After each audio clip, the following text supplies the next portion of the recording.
We're rolling into week 13, and it's time to look at the running backs who are sitting on the waiver wire and talk about whether or not you need to pick them up. But what you need to do right now is click that subscribe button, tap it with the finger on your phone, click it with the mouse on your computer, because we're going deep on the waiver wire every single week. We're also helping you set those lineups.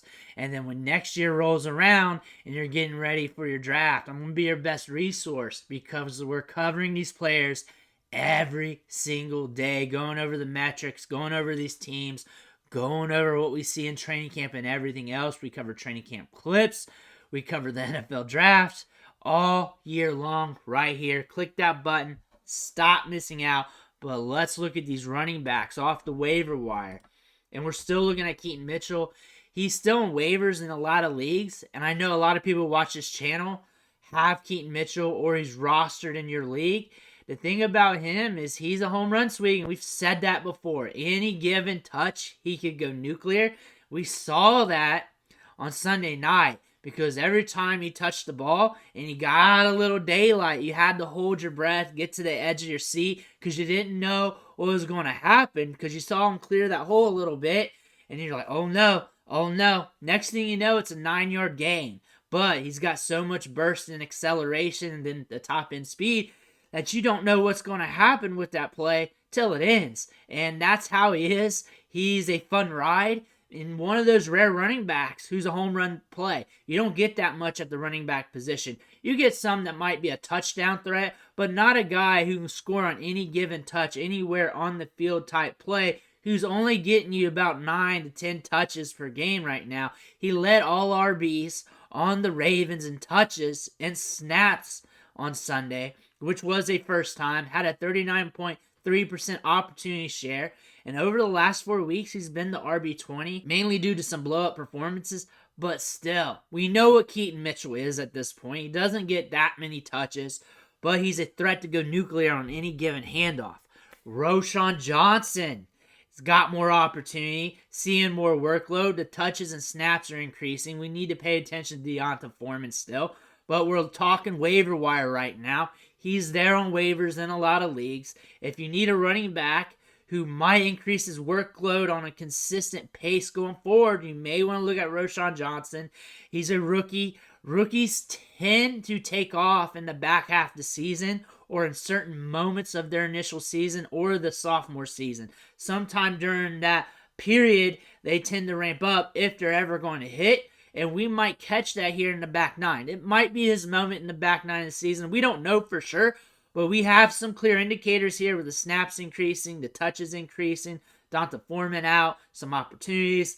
Look at Roschon Johnson as a pickup this week. Nonetheless, AJ Dillon. We're watching Aaron Jones' knee because he was out last week. The touches are increasing for Aaron Dillon because of that. And if Jones is out for a good bit, since we don't have a timetable yet, you're going to want to look at A.J. Dillon because he's going to score you enough to get you by. Last 2 weeks, 10 fantasy points, 11 fantasy points against Detroit.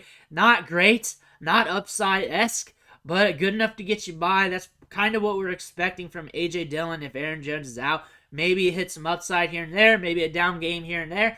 But overall, game to game, probably good enough to get you by. Maybe not enough to win your weeks, but good enough to get you by in some production. Kenneth Gainwell, because he's a DeAndre Swift handcuff, the big knock on DeAndre Swift is the injury history. That has not went away. He's just been having a good year. And we've been waiting for this to come out of DeAndre Swift.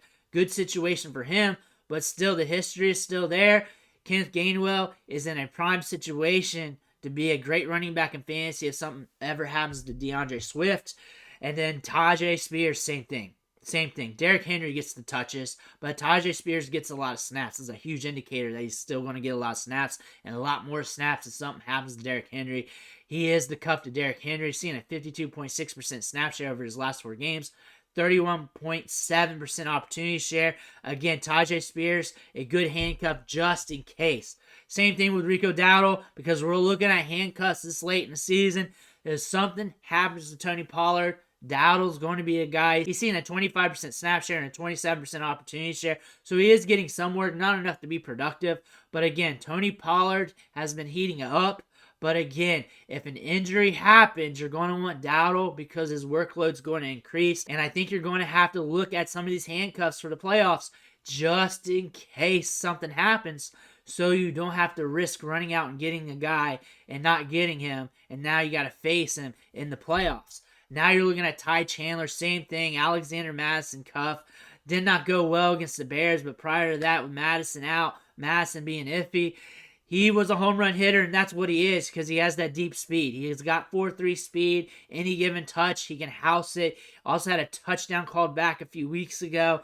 He's got speed to burn any given touch. Again, another lottery ticket running back that you may want to play with, you may want to explore, but a handcuff to Alexander Madison. Ezekiel Elliott is another cuff with Ramondre Stevenson and could also be seeing enough workload to get you by on week 13 considering the bye weeks. We got a lot of bye weeks this week. You're going to have to play a cuff here and there in some leagues. Some of you guys will, not all of you, but a 31.3% snap share over his last 4 weeks, 35.2% opportunity share during that time as well. He's getting touches. He's getting workload. He's delivered some spot production. Not really a running back you start in fantasy, but again, if something happens to Stevenson, you're rolling with Ezekiel Elliott. Jeff Wilson could be a meat shield going forward for Raheem Mostert and Devin Achane. If Devin Achane's injury crops up, or if they want to slow things down for the playoffs and they want to use him to finish off the back nine, could get worked in. But last week scored 10.3 PPR fantasy points, 11 carries, 56 yards, 3 targets, 3 catches, and 17 yards. Good enough to get the job done. Again, it's this Dolphins offense. It's explosive. There's a lot of volume. If Achane still out, you're going to want Wilson. If something happens to Mostert, you're going to want Wilson. Salvon Ahmed's out for the year, at least on IR. So he's a good meat shield running back in this depth chart. But still, the stars could align if injuries keep cropping up with this team. Samaje Perine, I don't see anybody really wanting him, but he had a good week 12 with 13.6 PPR fantasy points. Week 11 against Minnesota, 13.7. A 26.9% snap share, 22.9% opportunity share in week 12 as well, and was the RB17 before the Monday night game.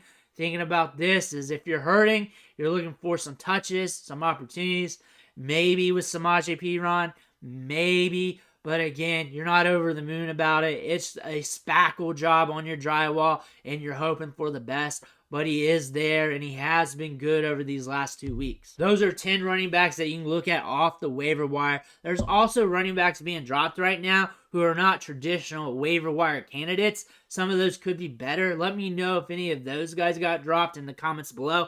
Would love to hear about it. Make sure you hit that subscribe button on the way out. I want to thank you for watching. Catch you on the next video.